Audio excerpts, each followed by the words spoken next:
শৃঙ্খলা, ঠিক আছে? আমার অটো রিক্সা 24 ঘন্টা মতো অটো রিক্সা আমার চাই, আমার স্বাধীনতার মতো অটো রিক্সা, আমার অটো রিক্সা চাই, অটো রিক্সার কন্ডিশন আমার চাই, আমার চলাতে পারবো না। উচিত কথায় বাদ মিলে না বেউচিতের মুলুক ভাই, উচিত কথায় বাদ মিলে না বেউচিতের মুলুক ভাই, উচিত কথা কইলে পরে ঘর জায়গা নাই। শ্রমিকের সব থেকে বড় শক্তি তার শৃঙ্খলা, ঠিক আছে? আমরা তো একা কেউ বড় লোক হই নাই, আমরা তো সবাই মিলে একজন, ঠিক না?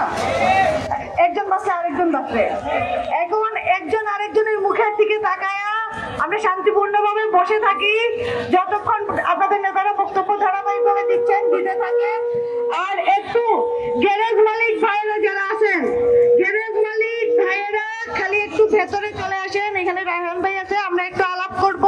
আর বাকিরা এখানে বসে থাকেন, বক্তৃতা চলতে থাকুক, ঠিক আছে? বক্তৃতা স্লোগান চলতে থাকুক।